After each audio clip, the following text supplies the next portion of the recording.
Three, two, one. Hello, welcome to Cruise Podcast number 6. Thank you for joining us. I'm Jim Grant. This is Craig Campbell. Coming up on today's show, we're going to be looking at the new name for Elon Musk's children. We're going to be looking at the previous spread of the coronavirus. It may have been in our countries earlier than we thought. We're also going to be looking at possible spreads moving forward. Boris Johnson's plan to start scaling back the lockdown next week, and many other coronavirus related and non-related articles. How are you doing today, Mr. Campbell? Yeah, good. Thank you. I just realized where we live and what sort of reality tunnel we're in with that choice of the news deck, as it were, as we look at this. I've been fueled up maybe a little bit overnight with the American news, and also have sugar plums of the last episodes we've done in my head, and thinking of how this rolling narrative allows me to dovetail things that I've mentioned in earlier episodes, including I was telling you about living with that buddy of mine, Tony, who worked at similar to the Hadron Collider that they had assembled in UBC in Vancouver in British Columbia, and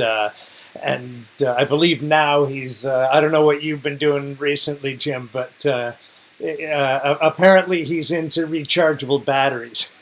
Just like that's what he's been able to take out of that, an advancement in that field. So just off the charts smart dude. And I told you that story about how I'd try and figure out what he was talking about and never get down to it.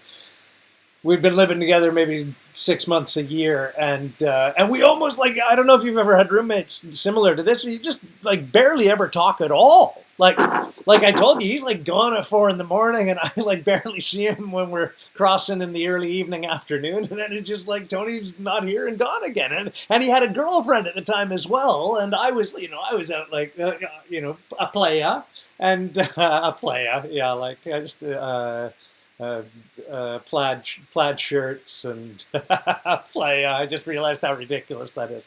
But we were both pretty busy guys, and he'd gone away for like a camping trip or a paddling trip, if I'm remembering correctly. I think he might have gone to like Maui, Hawaii, for like he's an outrigger canoeist. So he just like he's somewhere doing open ocean, and away for a while. And again, like we didn't really do a lot of tight downloading with each other to much of a degree. And at some point, you back remember when there was a landline. I'm still remembering where the landline was when it rang. And I was like sitting drinking Clamato juice, watching football or something. Like just totally killing an afternoon, no priorities at all. And the phone rings, and he just like, and I'm like, what? And realize he explains to me, oh yeah.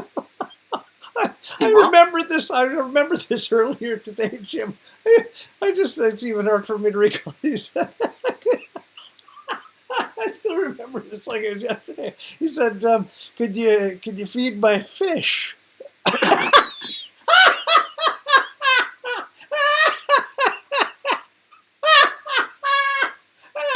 And I had no idea there was a fish in the house at all. Like, didn't know where to start looking. Where the fuck does Tony have a fish? And then just like glanced over at I had like a reclining, like a chaise lounge almost in the front room, and I'd been sitting there for like days on end for sure. I'd been in that place and just never like gazed to notice that there was a nice little one of those little petite like you might have for as they were Siamese fighting fish. Little type of fish bowl, like a cartoon fish bowl. And Jim, it was just like, it looked like all you could see was vegetation on the top. I don't know if I could actually remember seeing like a little ball of mold that was left of the fish that I was to be feeding. But like I could see at a distance and right away that they were in fucking dire trouble if there was anything I'd be able to do at all. So it just reminded me of that. I obviously was thinking about it earlier today and just thought, I'm now, because I'm so long form, as you know, I'm loath to take up the whole show with telling every story at once. But if people give me a chance to explode my my world, my inspired little world at that time of my life, it just like any bit of that was mad. Our next door neighbor was a farrier for the police, a school teacher, and a weed dealer. The same person? All the same guy. Like, just like Canada. Just like unreal. Like, just unreal. Like,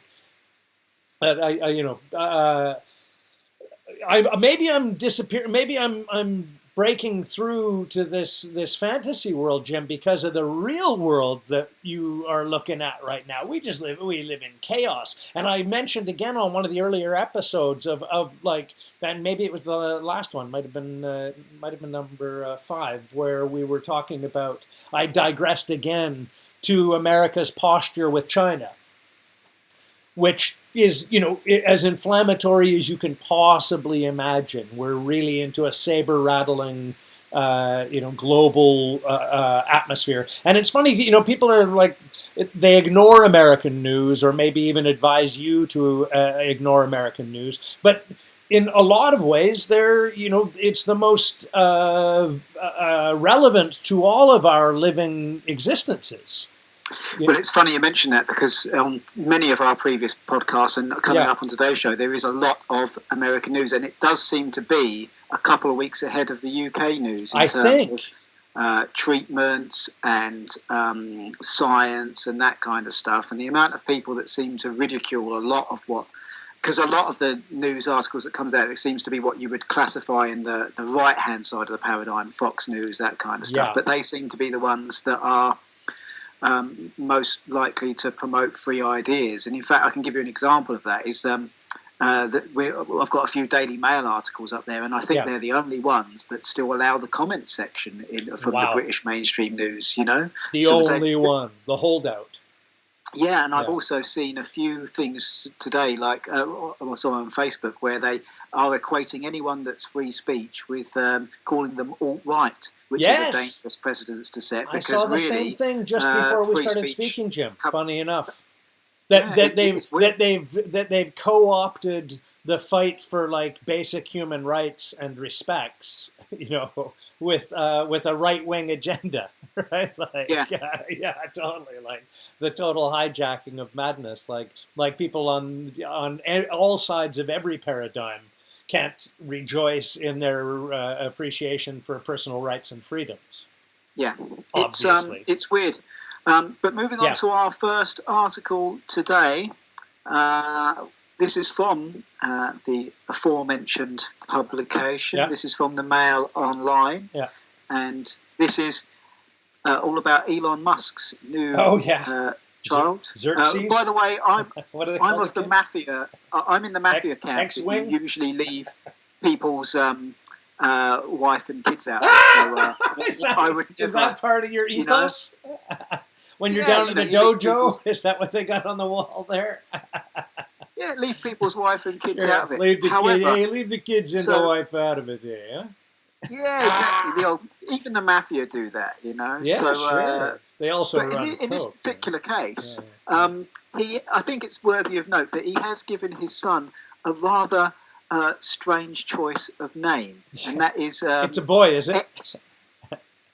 It's a boy. Yeah. I think so. It's hard to tell. We'll read into the article and do that. The article is, how do you pronounce? And this is a question for the broadcaster.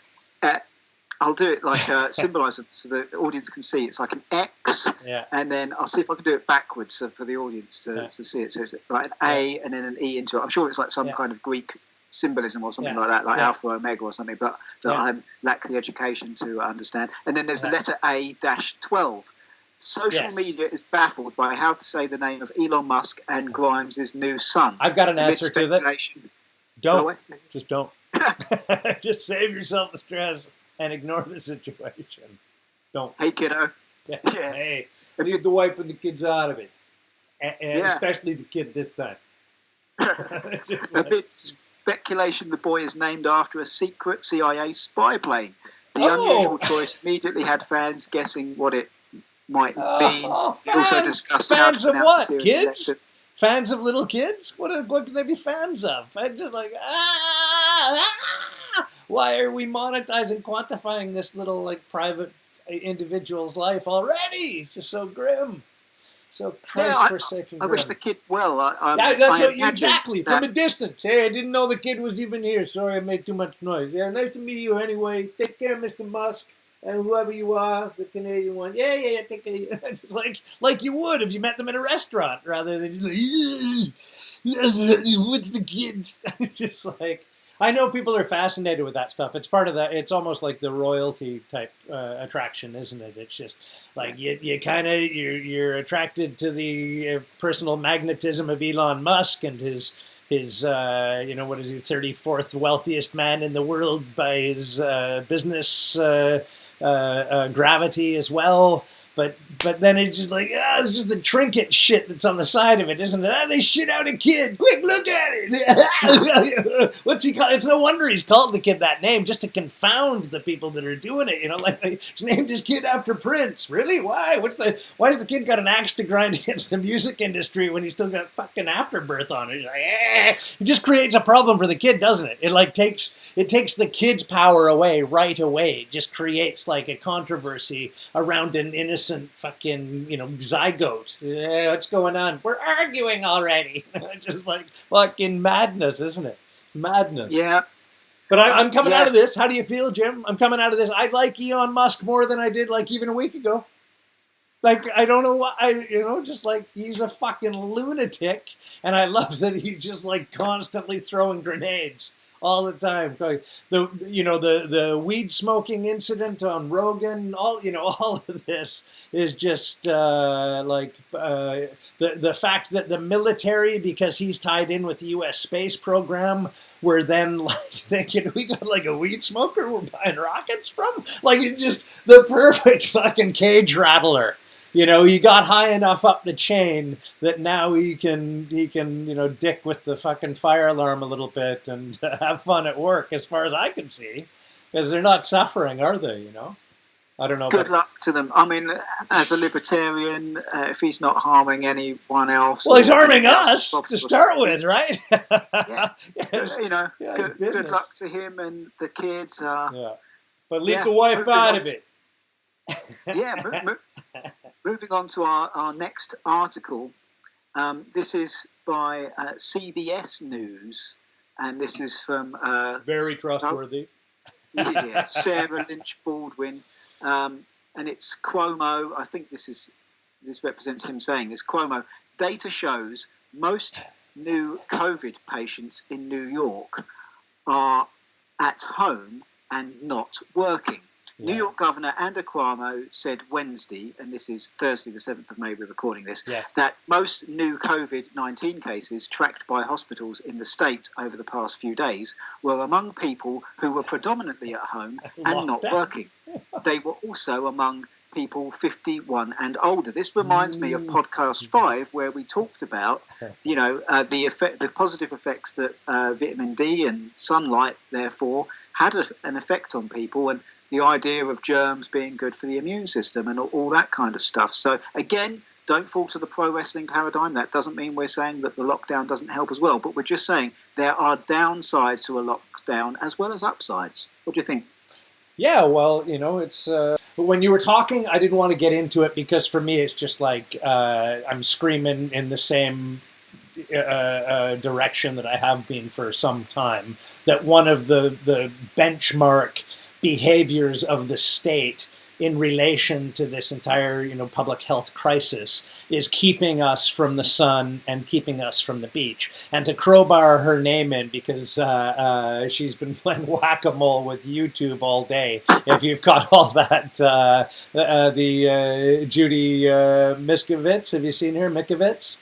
I posted one of her videos to our cruise Facebook page. I thought I saw that. But we'll get onto why that may be in one of our articles later coming up on the show is about Facebook's new censorship. Persona non grata number uno. She's all over the internet, and I must also digress to say that if you hadn't noticed, all the latest effort to, just like with the David Icke situation, to stifle their voices, which led to Icke having the largest number of viewers ever in a podcast, and Mickiewicz now, if you're not aware, she's #1 on the Amazon bestseller list.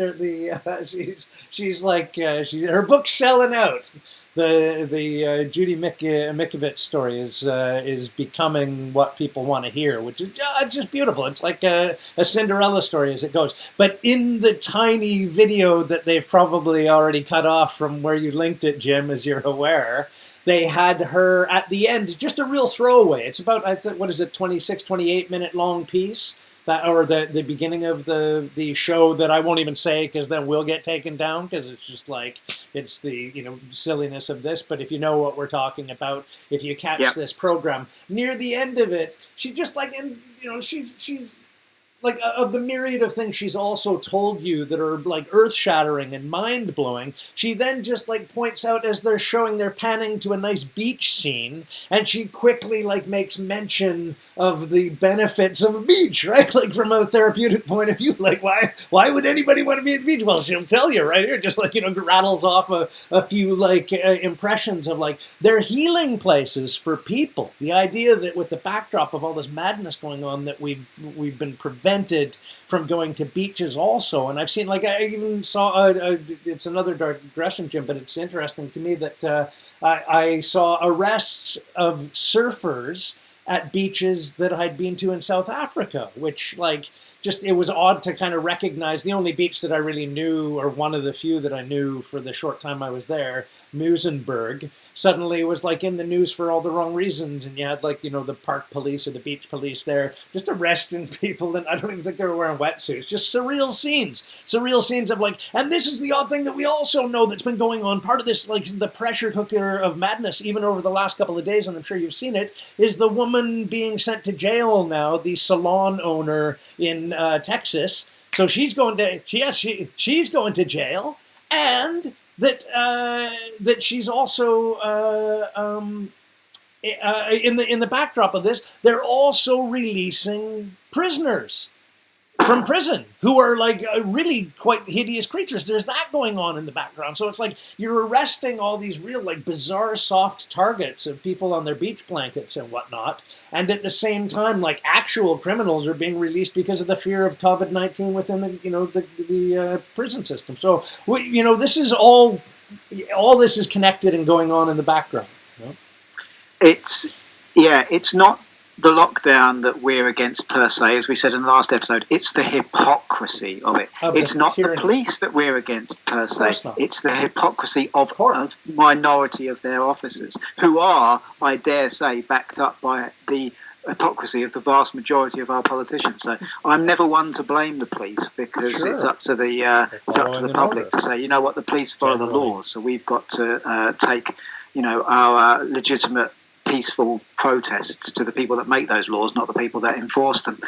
Have you seen as well, Jim, have you seen as well the police officer today that in the same way just basically said what you said, and said how, it dovetailed a little bit into what I was talking about like when you're arresting people when other people are doing the same thing, it creates like an adversarial underclass to do that. And this cop was basically just saying, like, when I see my fellow officers doing this, I know it just makes more work for me. It makes my life more difficult and more dangerous. And it's like, and he was lamenting that. He was making that point. I think he's a New York officer. Just the point that, like, why are we fomenting this us and them paradigm, and having all this violence taking place? It's not even violence, it's oppression. I'll tell you what I'd like to do, Craig. You and I have been talking about getting guests on. Out for our listeners, it has to be Craig doing the interviewing, because he's the only one with the technology to be able to capture the conversation as it's happening. Anyone that wants to have a little chat to mostly naked, hairy Canuck. Is that what we call the Canadians now? Canucks? Is that? I guess, yeah. There's some resonance there. It's technically for a French Canadian, but okay. But I don't take any offense to that. I'm over that. So I take any knowledge or memory of anything related to myself or Canada as an extreme compliment. I think your mind could be busier with much more exciting stuff, but I'm like, hey, if you know that one, that's awesome. You'll have to talk to the Canadian because the Limey lacks the technical knowledge to be able to do the recording. But I would be happy to give a 10-minute platform to any. That's what this show is all about. It's mine and Craig's point of views. We're experts on nothing, and we're just rereading some articles here. So moving on, this is RT.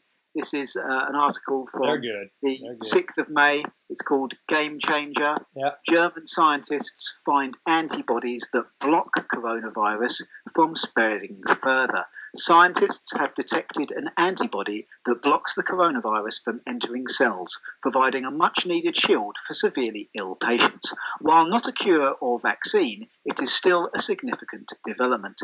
This is clearly a breakthrough that shows that we are on the right track for the development of a drug against COVID-19, said virologist Professor Luca Sane, whose name I've just butchered, I'm sure. In repeated experiments, we were able to show that this result is sustainable. This gentleman, whose name I can't pronounce, and his team analysed 6,000 different human antibodies and found more than 750 that dock with the coronavirus and prevent it from spreading further in already infected patients. Mr. Campbell. Yeah, I'm at that point where, like, I don't remember we ever talked this much about the common flu. You know, we're at that point now where we're all like moving into virology degrees. Or my favorite word to hear pronounced now is epidemiology. Everyone likes to crank that one out. He doesn't know nothing about epidemiology. Just like we're in that place where it's just becoming like minutiae in terms of like, and you and I both know they've interviewed that the French Nobel. The Nobel Prize winner, who is confident. What's the term that he used? That the work is like he appreciated the work. You know, he went into the to the virus, and in his eloquent French ways, it was like a watchmaker. Like very good. This man, I would not mind having a cappuccino with this guy. You know, they're just like so. You know, we're in this funny place where there's so much groundwork now to do of the scientific angle of it. But the reality is that its actual like impact on society, and more so, its like detrimental impact on society, is like behind us. It's a bubble that's behind us. And the idea that like there's going to be mass casualties, as we were fearful of before, as they're already finding with some of the treatments, including, as you're aware of, ventilators, which they stopped doing that when they realized it killed everybody. It's curious, Jim, and we talked about it, like we've hit on it before, but it's important that one of the statistics that people forget about China, that again, out of 1.4 billion people, only had 3,000 to 4,000 deaths, admittedly, whether or not we want to get in believing those statistics are one thing or the other. But the point being that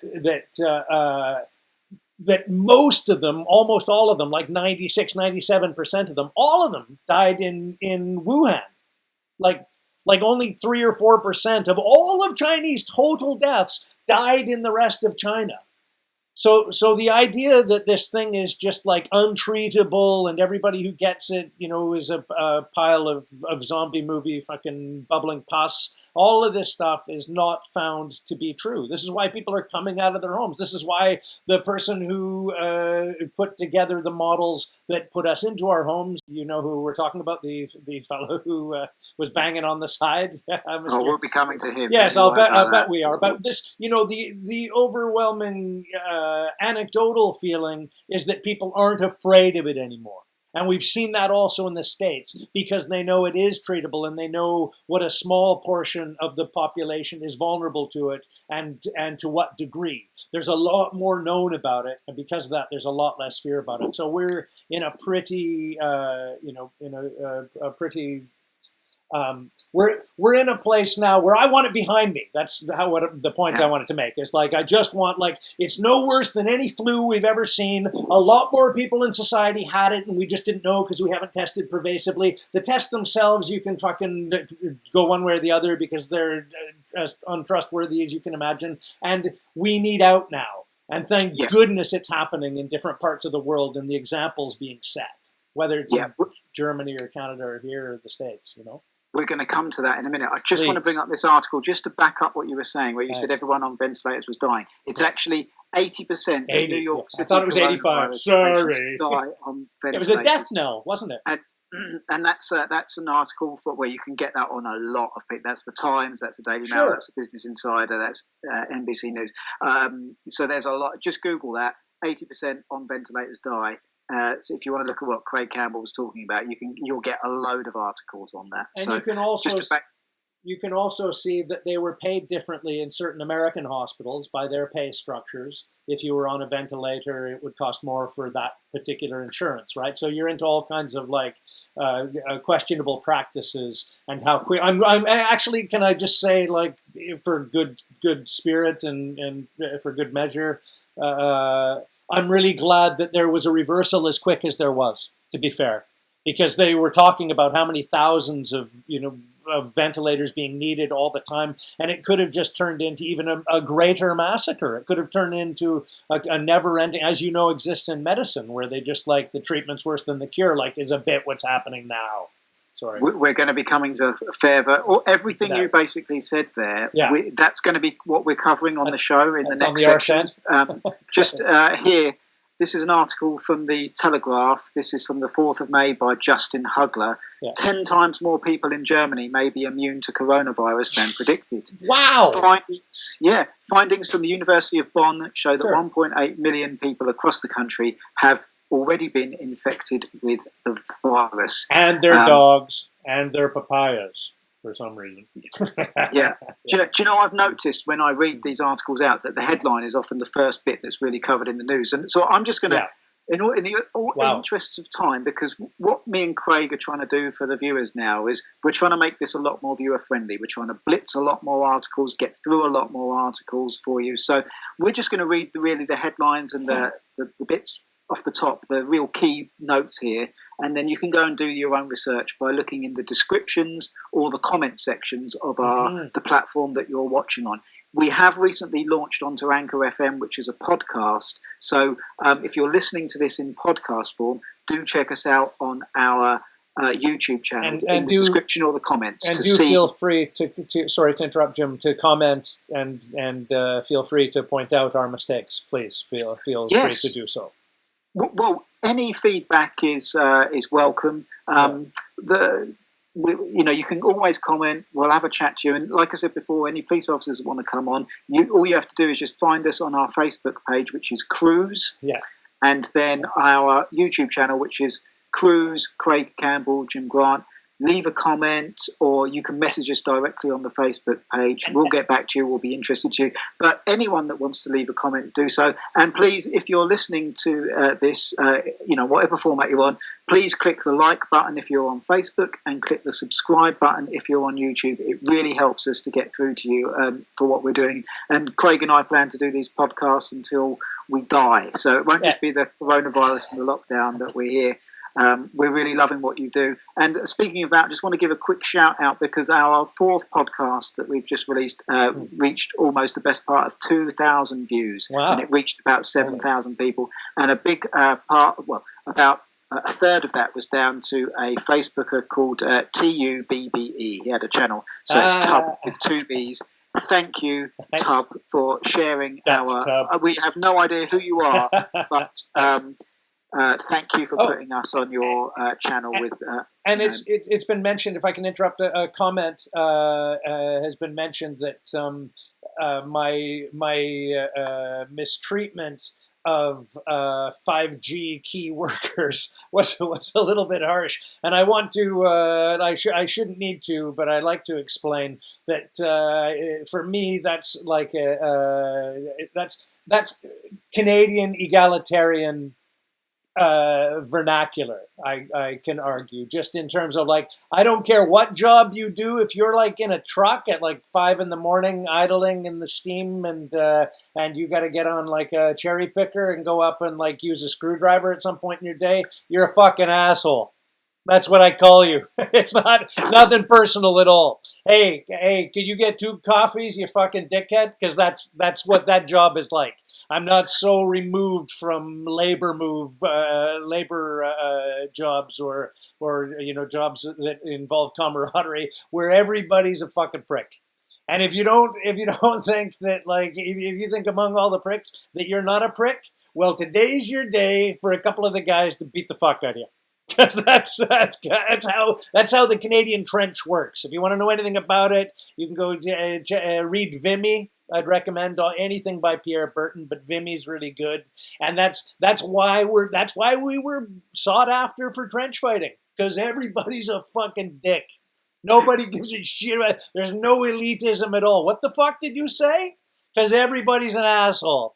It's why hockey. You go watch the '72 Canada-Russia series. You'll figure out what Canadians are like. Everything's just like we always. What do we hear, Jim? It's the friendliest place. Everybody, Canada's the friendliest place until you're not.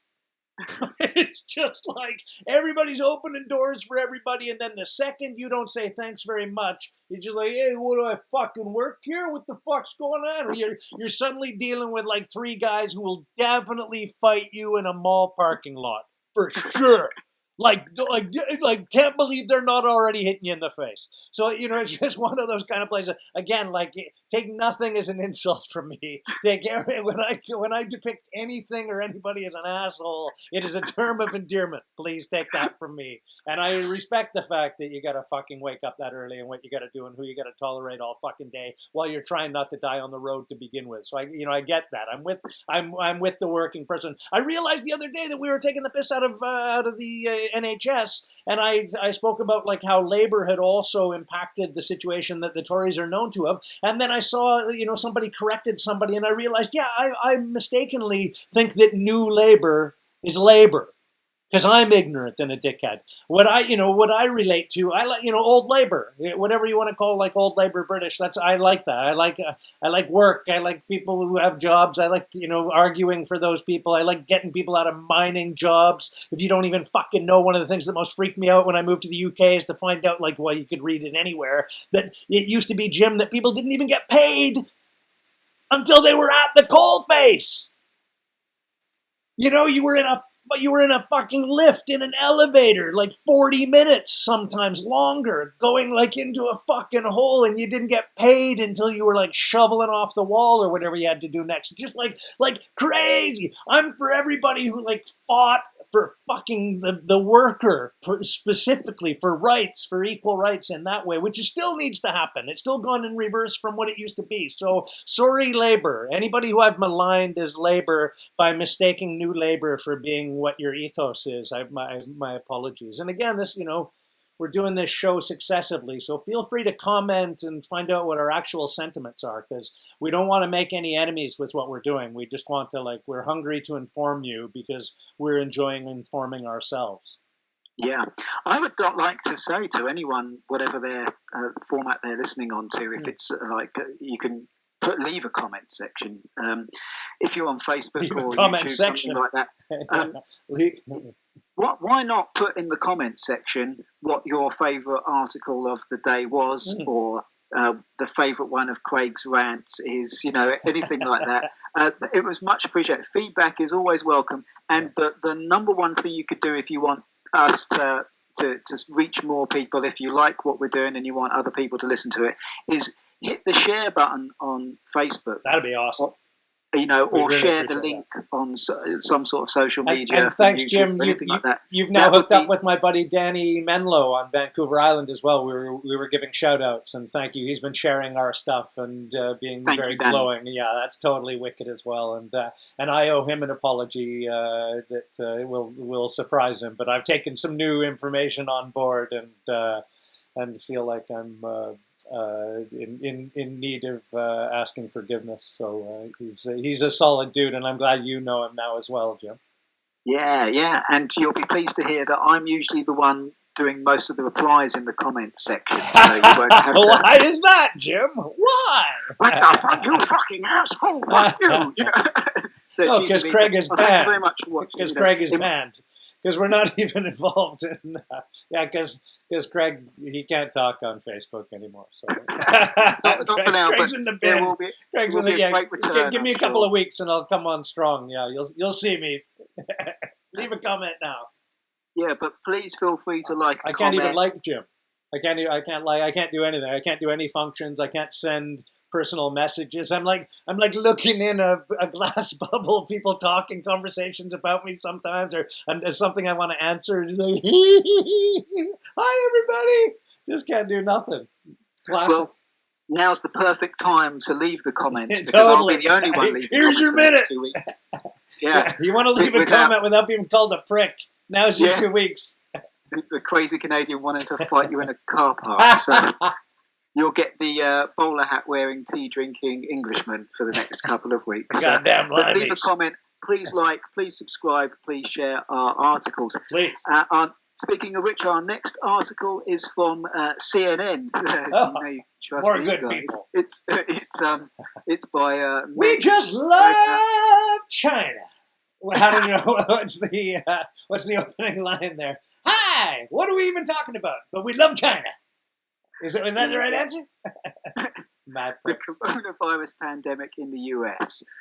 This is more than 1.2 million cases and over. Related deaths are now being recorded. Oh, this is not the article. Globally? No, here we are. Coronavirus quickly spread around the world, starting late last year. New genetic analysis shows. I was looking at the wrong column. Mm-hmm. There it is. So, see, that's just CNN, right?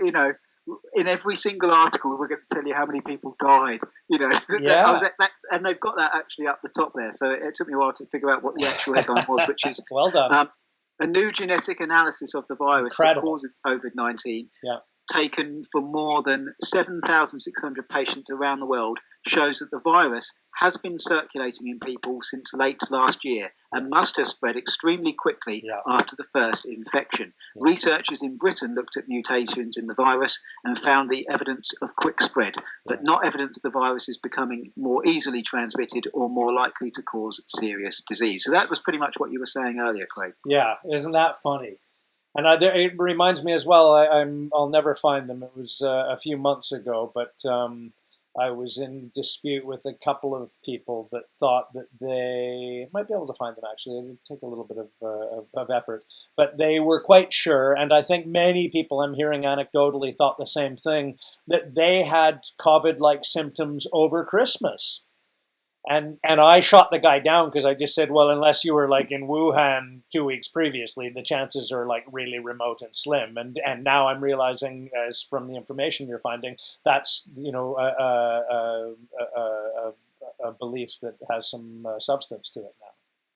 Still anecdotal. I had an anecdotal friend tell me exactly the same thing. I think he got it like first week February, I think, from what he was saying. I'll reach out to him and see if I've got that correct. But but that's anecdotal. What isn't is an article from the Mail Online. This is by Sam Blanchard, senior health reporter for Mail Online. This is from the 6th of May. The Mail always has a problem loading. So it's like trying to get I have trouble with the Independent. Mine's the Independent for some reason, not the Mail. So it always has this advert which basically takes over the bloody thing. Is it a dirty one? Right, I'll just. Got her titties out? So, coronavirus outbreak in UK and Europe is caused by an. It's just come back. She's got her titties out. Yeah, Europe is caused by a newer dominant type of the virus, which mutated to spread faster and could change shape to avoid the immune system or a vaccine, scientists claim. The coronavirus has mutated into a faster spreading form, scientists say. Strain now gripping Europe and North America is different to Chinese virus. The dominant strain appears to edge out older version whenever they collide. Wow. A structural change may make it better equipped to latch onto human cells, but does not appear to be any deadlier or more likely to cause severe illness. Except that now it means that it's grounds to refuse you a right to join the U.S. military. Did you read that today? I heard something about that. Isn't that wild? Like, yeah, everything's, 80 to 90% of the people that get it, they're asymptomatic. You might have a cough for a couple of days, no big deal. And it's like, how can I join the military? No, fucking Jesus Christ, get him out of here. Holy fuck, no way. Get him down the stairs. Get him, put on your suits. Like, holy Christ. I was reading into it a little bit, Jim, and I found, and this I haven't looked too deeply, but it was the first things that I scanned. Apparently, this is because, well, the lack of urgency for people to join the U.S. military is because there are advancements in AI. They don't think, over the next, even up to 2025, that there's going to be many humans involved in the massacres they got planned.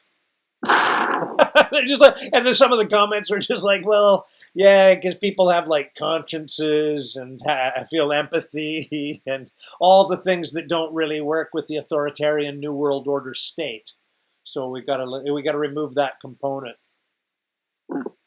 I wonder if they'll hire Gates to do it.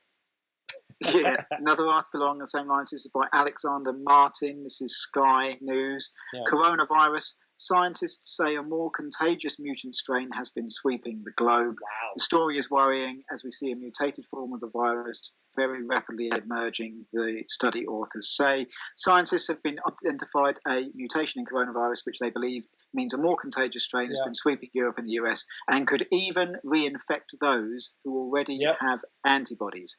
Researchers at Los Alamos National Laboratory in the US detected 14 mutations in the COVID-19 virus spike proteins, one of which known as spike DG14G. Oh, that's the name of Elon Musk's new kid. There you go. No, that's the brother. Just a twinkle in Elon's eye right now. Yeah, they said was of urgent concern. Shitty when you try and name your kid and realize Gates has the patent. Damn it. Ah, trick.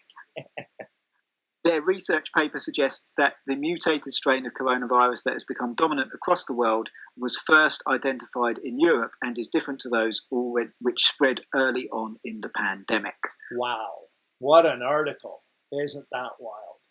Well, that's the consensus that I'm hearing, and that the idea that it was ever going to be stoppable by any public health measures, and that's what's being borne out, as you're seeing, isn't it? That the numbers between lockdown and non-lockdown states and all points in between are showing that the contagion moved in the same degree in society, basically, that you can't keep it out. And the only way that, again, it comes back to the same full circle, the only way that you can possibly help people is by protecting the vulnerable, not containing the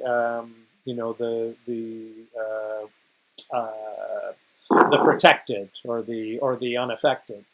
Well, let me just take an issue with what you just said there. I think you can keep it out if you close your borders. Well, but I don't think once it's there you can stop it spreading. I think the argument that's now being made is that even if you did that you're just dealing with something that was out of China like a shot, was around the world way quicker than anyone dreamt, was way deeper across societies, almost everywhere globally, faster than they expected. And the idea that Plug in Gatwick or, Stansted for a couple of weeks or not going to, the Ascot or any of that type of, or was it Cheltenham? Sorry, not Ascot. All the same fucking delete button in my mind. But regardless, that just wouldn't make any difference because you're dealing with a massively contagious bug. That's seeming like that's being backed up. I still think closing the borders would help, and I think New Zealand has backed that up. But I certainly am of the opinion what you said is that the death rates in lockdown versus non-lockdown countries are similar. I concur on that. What they're finding now, though, is that they're just loaded societies for getting ill again. They're the ones that are most vulnerable to the second wave because they don't presumably have the same immunity within their societies, and that's not even proven yet, to my knowledge. But that is one of the things that they're thinking. Like, you're gonna get it. There's no way you're gonna hold this thing out. The very best thing you can do is protect people that really, really need that protection. And the other thing that they're finding, we're talking around the bush, because in the States, what they're finding, Jim, which is incredible, and including in New Zealand, in fact, and I can send you the articles on that they're now showing that, like, the police have been acting unlawfully, arresting with powers they didn't possess, with arresting based on what elected officials just said as public policy without having the parliament debate a law to be enacted that they would be acting under. So there's a whole big, one of the reasons the Yanks are able to get out of their houses is because the Attorney General himself, William Barr, has told the 42 states who they are considering rebellious because their governors are essentially offending the Constitution by taking away people's rights, by preventing them from travel, by preventing them from places of worship. These are like, we're beating around the bush because that's the contagion that's raging right now, that people have had enough. They're not afraid of it anymore, and there was never any, not once, there's no verifiable, because it's unprecedented, any evidence to support this as a public health policy. It's a completely mad leap into the elevator shaft. Let's see how many floors we plummet. And we're now finding that we have plummeted a lot of floors. So I'm sorry if I get fired up again about this, but we can lose track sometimes and be talking about the bits and boats. We need to grab this thing by the nuts and be like, this is where they went wrong. This is the thing they can't do. This is why Boris Johnson is now slowly starting to feed the rope out, because they know that people are not putting up with it anymore, and they're already starting to just casually offend the lockdown. We covered the dangers of overzealous policing in episode 2. Our back catalogue's available on Facebook and on YouTube. I think episode 2 is entitled The Coronavirus, The Uncomfortable Evidence. Yes. And we also touched upon the judge and the Lord in previous episodes as well. So just to back up what you were saying there about it out of the gates, so here's 2 articles on the same thing.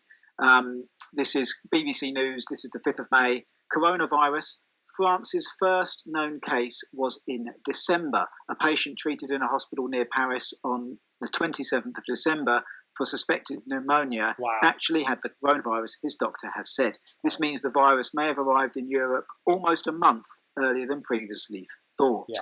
And another article along the same lines, this is from the Mail Online. Again, I can't read the date because of that bloody advert. The Sage files, at least 12 different strains of coronavirus were circulating in the UK in March, including one that has only ever been found in Britain. Wow. Government-funded study finds. Wow. Country's best genetic scientists analysed genomes of the virus in 260 patients. They say they have identified 12 unique mutations, one of which is unique to the UK. There's no suggestion there you go, Britain finally makes something. Our manufacturing sector isn't on its knees like we thought. You can do something.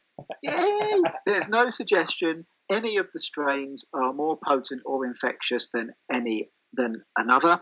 But experts say if they continue to evolve, it is plausible they could be in the future. By the way, I just want to add that we're acutely aware people have died from this virus. It's very sad. We're not taking the mickey out of that. We are trying to bring you that. If we just read out death after death and misery after misery without putting any jokes in, we just don't get as many views. So that was by Connor Boyd, health reporter for Mail Online, and also laughter's good for the immune system as well. So while you're not at the beach, all that kind of stuff. Have a giggle. So if you want to just talk about, I know but You want to give your opinion on that while I load a couple more articles up here, Mr. Campbell? Well, I don't know.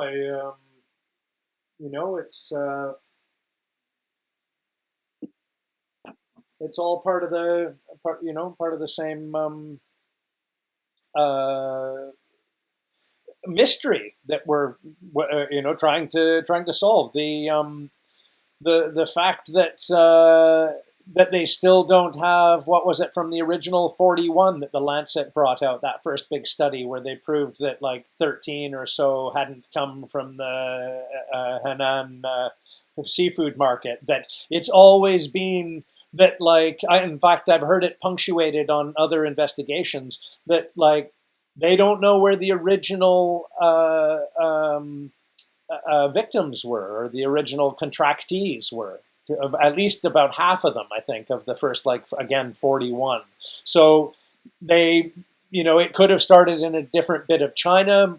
I still personally, and again, this is only my opinion, subscribe to the World Military Games, and to me that brings up the whole subterfuge of the Yanks, and this has been mentioned by other people before. I'm not the first person to suggest this, but the Yanks haven't come forward with their appraisal even of their own athletes, of which 6 spent time in Wuhan hospitals with a mystery illness. So they haven't declared to all and sundry in the planet, opened up their decks and said, this is what we found our officers were ill with. So that still sits in the background. And now we hear more and more that it's likely that the October date of the first illness is more likely than the 1st of December, as the original story led us to believe. So all of these things are confluenced, and of course, and again, if you're watching American news, you've got going on in the background.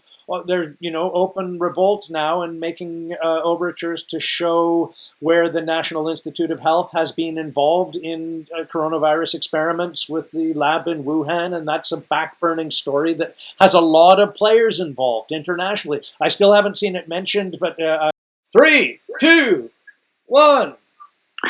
Welcome back. We're going to really hit these headlines in the last 10 minutes here, because we don't really want to be keeping these podcasts more than an hour and 15 in length. So just to wrap up on the history of this, Sweden probably had COVID-19 cases in November. Country's virus chief claims. There we go, same thing. Found to have been infected in December. That's by Tim Stickings and Alicia. That's the Daily Mail. On the Independent, just to undermine everything we've just said, sometimes people die for no reason at the beginnings of the year, so this could potentially undermine everything me and Craig said, but that's what we like. 1,000 more people than expected at the beginning of the year in the UK, and no one knows why. The slowdown in life expectancy for the average person in Britain is worse than anything seen since the early 1890s, and no other country as Europe has experienced as rapid a slowdown as the UK, and that is from the 15th of March 2018. In the first 7 weeks of 2018, over 10,000 more people died in England and Wales than was usual for that time of year. Mr. Campbell, strange things happen even long before the coronavirus, don't they? Yeah, it's really strange to hear that they're now so sure of that, and it makes you wonder how far it's going to go. I think if they keep following the leads, I think it'll go straight back into the mid of October and be all around the world. I think other outlets other than ourselves have made clear where they think that these viruses were first originated, and it's a dirty little secret, and we've all got it. I wrote about it, long before I was kicked off of Facebook last month. Jim, as you're aware, if you're gonna take to task any nation for making biological weapons, then you've got to take to task the actual, the whole group that's doing it. And before we were cut off, I was going to say, I think I mentioned that's where we cut off, that in the second episode, I'd mentioned that Soros owns the Wuhan biolab. I don't believe that's the case anymore. I'm not sure of that, but I do know that it was built by France. So, and I also know that the Chinese scientists were trained in Western labs, and we also know that there's the Harvard connection with Lieber.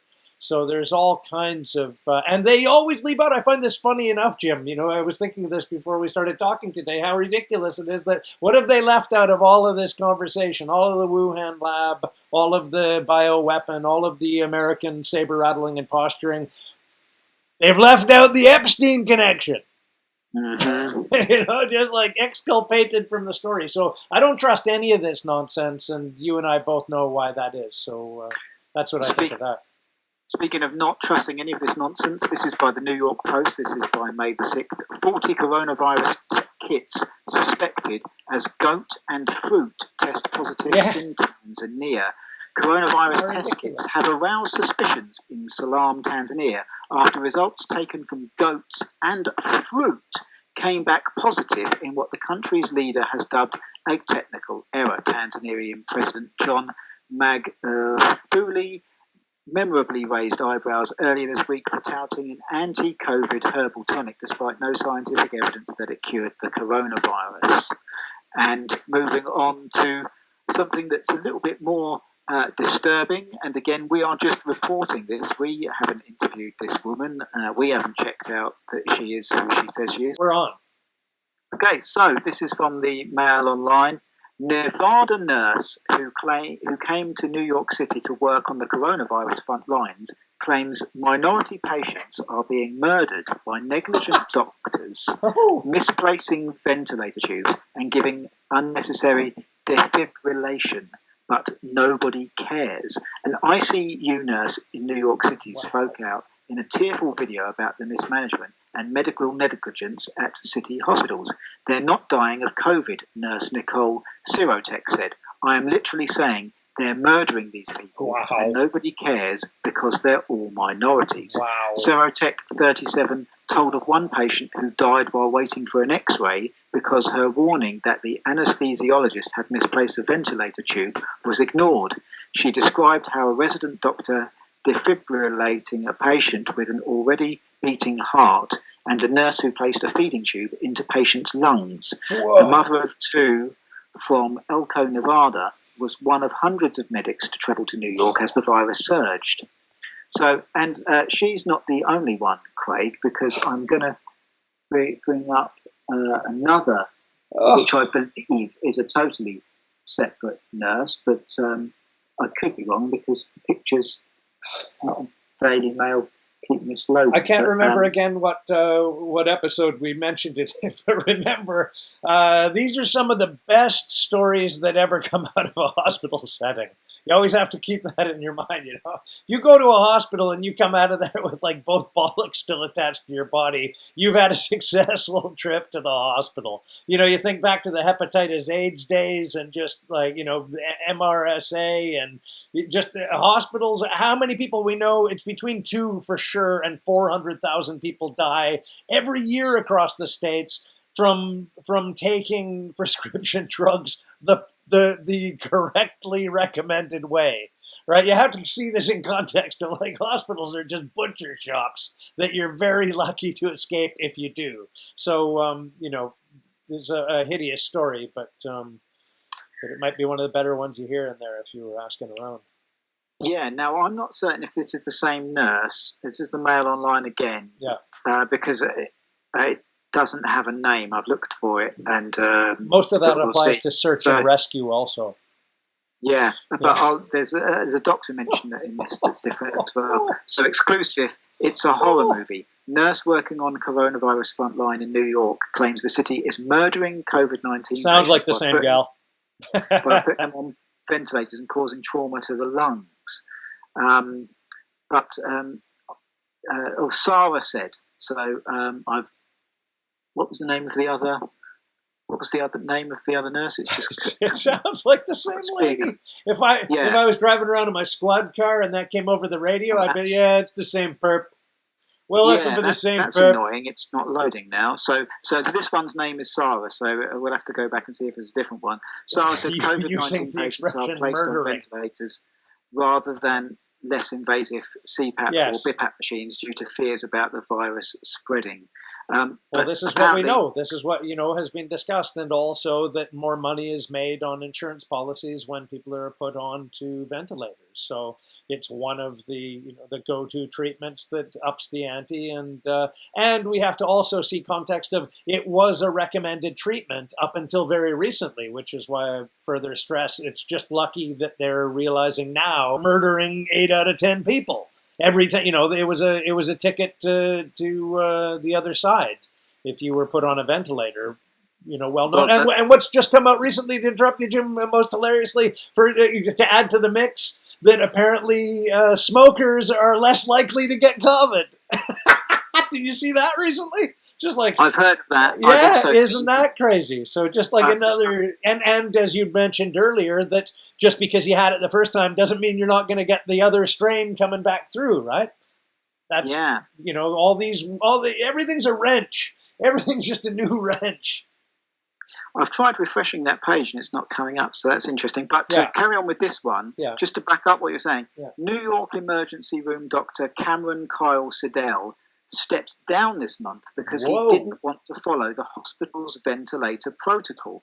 Wow. And Republican Minnesota Senator Scott Jensen told Fox News' Laura Ingraham that Medicare pays hospitals 3 times as much if patients are placed on ventilators. So that's not some sort of conspiracy theory there. That is a Minnesota Senator, Scott Jensen, just saying exactly what you're saying there. Sneaky Scott, they call him still. You figured that out for yourself. He might be right this time.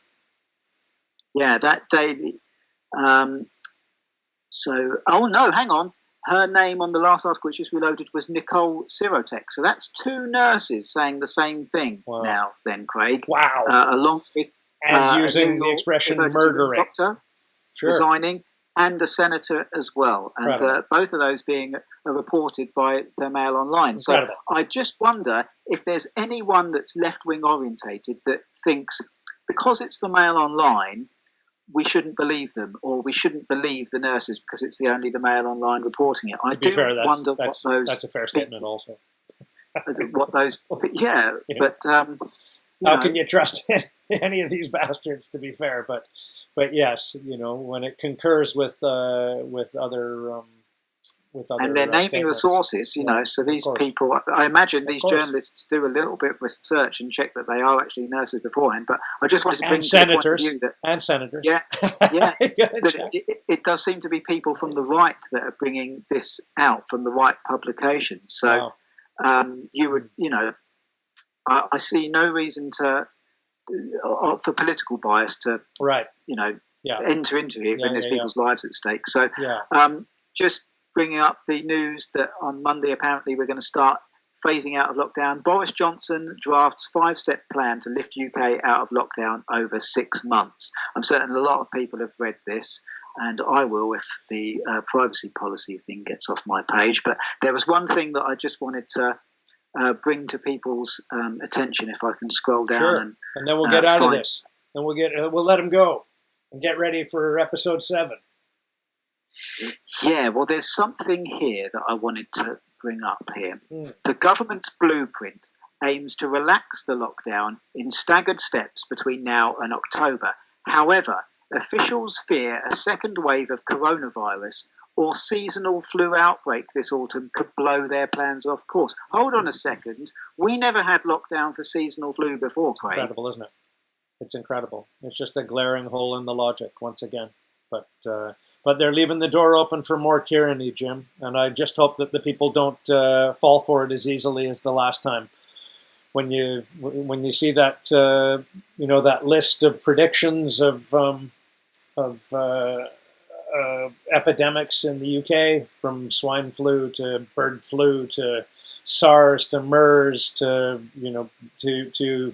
foot and mouth, all of that nonsense. It's all just amounted to nothing every time. So I hope that, if it does happen again in terms of a returning wave, or as the Spanish flu did, I think 3 different distinct waves, that people are more wary about giving away their freedoms to people who didn't treat them very well when they gave them away the first time. Okay, second wave we can talk about, but locking down for a seasonal flu. Yeah, we've never done that. Course. This is a dangerous precedent, and that must be immediately put in its place there. You can't. We're dealing with a government. Lock down Britain every year. They should be in jail, Jim. They should be in jail for what's happened here in terms of creating this massive death spike way beyond what would have been if the lockdown hadn't happened. And then just this idea of putting a sticker on every body you can find, from hang gliders to drowning victims, that they died of COVID. We're living in this mad dystopia where that's been sold to us as a plausible argument, and it just hasn't transpired. So the idea that they're talking about locking us up for what are already, and you and I have talked about this before, are known to be compromised flu statistics. Even their flu statistics are not to be trusted. So, the idea that they're even thinking about keeping us in another potential lockdown scenario, or with taking away measures again, or with measures to take away rights and freedoms again, is we're just dealing with maniacs. They really need this thing to go. We need the old normal back, Jim. Yeah, I've seen this mentioned before. In the Northern Hemisphere, close the world down. No. So exactly, that's what it needs. The law plan from Monday. Unlimited exercise allowed. Employees to be encouraged to return to workplaces. Get on your bikes. I'm just breezing through this now quickly. Yeah. End of May, start of June. Phased return of primary schools in England, starting with year 6. End of June, phased return of secondary schools in England for the summer holidays. Outdoor gatherings of fewer than 30 people. That's all of our shows, Jim. That's like a packed house for you and me. That's amazing. Yeah. See you at the barbecue shows in the summer. Yeah. Cafes with outdoor seating could reopen. End of August, start of September. Pubs, bars and restaurants could gradually reopen, although customers would be expected to follow strict social distancing guidelines. October, possible return to matches. Gyms could be allowed to reopen, but any further lifting of restrictions to get back to normal life would be in doubt amid fears of a second wave of coronavirus, or here's that phrase again, or an outbreak of seasonal flu. Or the British public really have to say to that. I mean, that's just... You just have, Jim. You have, and you've done it twice, and that's what it needs. No. Thanks, though. Cheers. Yeah, no way. Thank you, though. And our final article this evening, you were talking about foot and mouth. You were talking about statistics that turned out to be inaccurate. I'm going to bang my mistress. Yeah. Now, I personally don't care at all where he puts his penis, although the hypocrisy of it does annoy me. But what I do care about is this. This is by Joel Day. This is the Express, who I've got no love for as a publication in general. But coronavirus shock.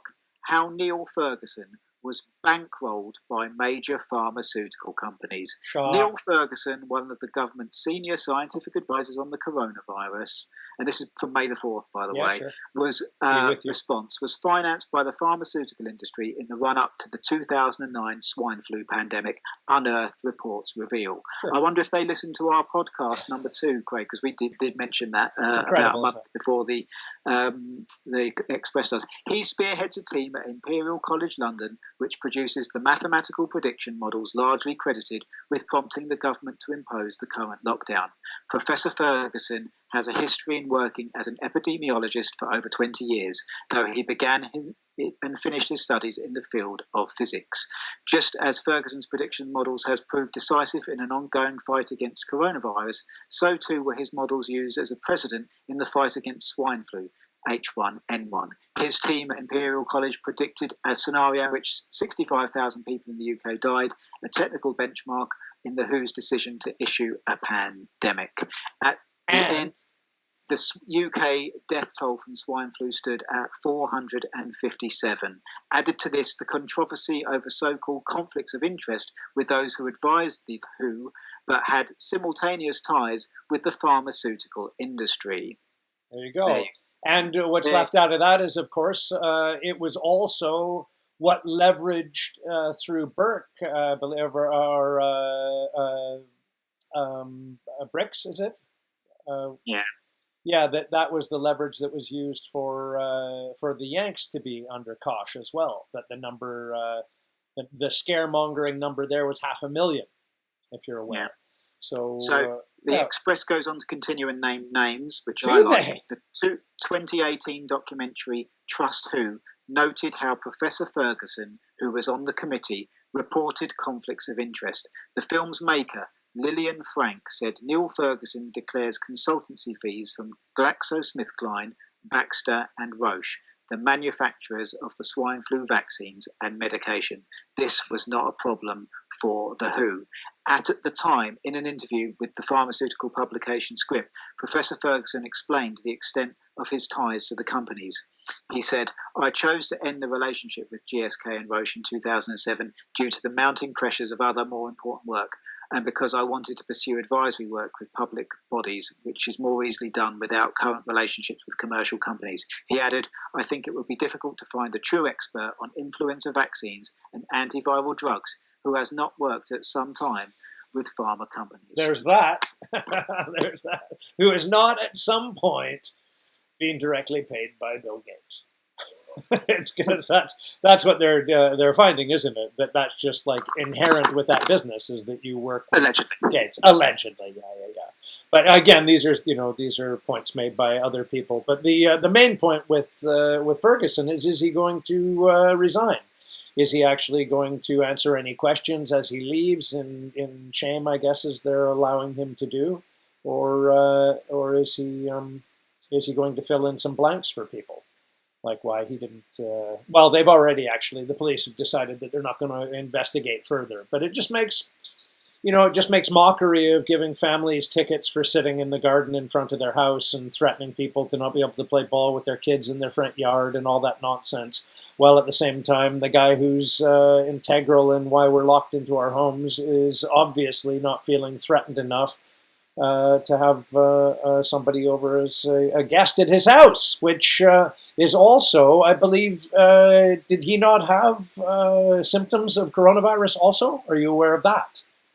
I'm not sure, but I just wanted to point out... I will speak out of turn, and Jim can be my witness that he also, was involved with somebody who was going home to a husband and children when he had symptoms of COVID. So yeah, my opinion tells me, Yeah. Who knows? What isn't an opinion is that closely tied up to all pharmaceutical companies will be banks, and of course banks are major advertising revenues for all forms of media that rely on adverts and that kind of things.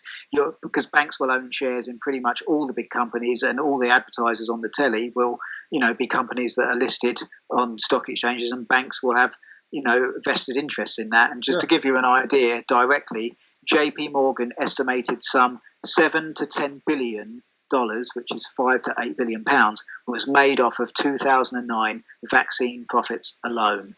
So you've got to be questioning. Big club. Yeah, you ain't it, as Carlin said.